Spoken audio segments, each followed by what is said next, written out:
Hi. ഹിറോകാസു സംവിധാനം ചെയ്ത ഒരു ജാപ്പനീസ് പടം ആണ് മോൺസ്റ്റർ. ഈ പേര് കേട്ടപ്പോൾ ഞാൻ വിചാരിച്ചു അടിയും ഇടിയും വെടിയും പുകയൊക്കെയുള്ള ഒരു ത്രില്ലർ ആയിരിക്കുമെന്ന് വിചാരിച്ചാണ് കാണാൻ വേണ്ടിയിട്ടത്. സംഭവം ഇതൊരു സൈക്കോളജിക്കൽ ഡ്രാമയാണ്. എസ്പെഷ്യലി ഈ ചൈൽഡ് സൈക്കോളജിയിലൊക്കെ താല്പര്യമുള്ള ആൾക്കാർക്ക് വേണമെങ്കിൽ കാണാൻ പറ്റുന്ന ഒരു 2 മണിക്കൂർ ഡ്യൂറേഷനുള്ള ഒരു ഡ്രാമാറ്റിക് ആയിട്ടൊരു പടമാണ്.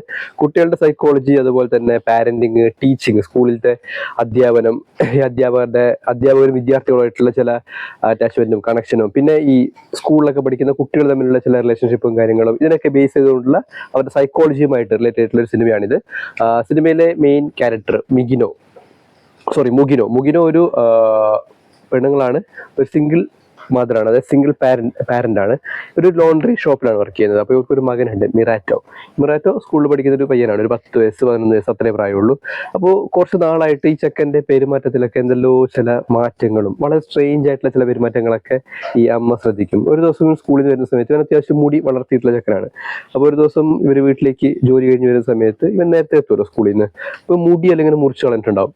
വേറൊരു ദിവസം ഈ സ്കൂളിൽ നിന്ന് തിരിച്ചു വരുന്നത് ഒരു ഷൂ ഇട്ടിട്ടാണ്. അതായത് 2 കാലിൽ ഷൂ ഉണ്ടാവുമല്ലോ, പക്ഷെ ഒരു ദിവസം ഇവന്റെ ഒരു കാലിൽ മാത്രമേ ഷൂ ഉണ്ടാവും. അത് മാത്രമല്ല, വേറൊരു ദിവസം വരുന്ന സമയത്ത് ഇവൻ വളരെയധികം ഇഞ്ചുറി സംഭവിച്ചിട്ടുണ്ട്. ചെവിയിലെല്ലാം അത്യാവശ്യം ഇഞ്ചുറി ഒക്കെ പറ്റി പ്ലാസ്റ്ററൊക്കെ ഇട്ടാണ് വരുന്നത്. അപ്പോൾ ഇവന്റെ സ്കൂളിൽ എന്തൊക്കെയോ ചില പ്രശ്നങ്ങളുണ്ടെന്ന് ഈ അമ്മ മനസ്സിലാക്കുകയും ഇവർ നേരെ സ്കൂളിൽ ചോദിക്കാൻ വേണ്ടി പോകും. സ്കൂളിൽ ഇവന്റെ മാഷ് എന്ന് വെച്ചാൽ ഹോറി എന്ന് പേരുള്ളൊരു മാഷാണ്. ഈ ഹോറി മാഷിന്റെ പെരുമാറ്റം, അതുപോലെ തന്നെ അവിടുത്തെ പ്രിൻസിപ്പാളിന്റെ പെരുമാറ്റത്തിലൊക്കെ എന്തൊക്കെയോ ചില അപാകതകൾ ഈ അമ്മയ്ക്ക് മനസ്സിലാവും. എന്തോ അവരത്ര നോർമൽ ആയിട്ടുള്ള രീതിയിലല്ല പെരുമാറുന്നത്. പിന്നെ ഈ ഓരോ ദിവസം കഴിയുന്തോറും പ്രശ്നങ്ങൾ കൂടുതൽ ഇങ്ങനെ മോശമായിക്കൊണ്ടുവരും. ഇത്രയാണ് ഫസ്റ്റ് ഹാഫ്. ഇനി ഇതിന്റെ സെക്കൻഡ് ഹാഫിൽ ഞാൻ പറഞ്ഞില്ല, ഒരു മാഷുണ്ടെന്ന്, ഹോറി എന്നാണ് ഇതിന്റെ പേര്. ഹോറിയുടെ പോയിന്റ് ഓഫ് വ്യൂവിലാണ് ഇതിന്റെ രണ്ടാമത്തെ ഭാഗം ആരംഭിക്കുന്നത്. ചുരുക്കി പറഞ്ഞാൽ ഒരു ഇൻസിഡന്റ് നടക്കും.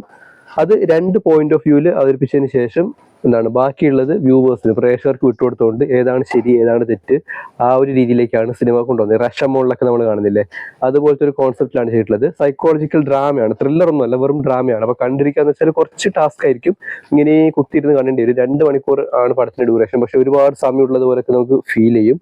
പിന്നെ ജാപ്പനീസ് ഡ്രാമ കണ്ട ഒരു പ്രത്യേകത അറിയാലോ, ഭയങ്കര കാമായിട്ട് സാധനം പോകും. അതായത് ബോംബെല്ലാം പൊട്ടിക്കഴിഞ്ഞാൽ അങ്ങ് അപ്പുറത്ത് ഒരു പുകയെല്ലാം പോകുന്നുണ്ടാവും, സൗണ്ട് ഒന്നും കേൾക്കൊന്നുമില്ല. ആ ഒരു മൂഡിലുള്ള പടമാണ്. താല്പര്യമുള്ളവർ മാത്രം കാണുക. സൈക്കോളജി ഡ്രാമയാണ്. സോ ഇതാണ് നമ്മളുടെ മോൺസ്റ്റർ.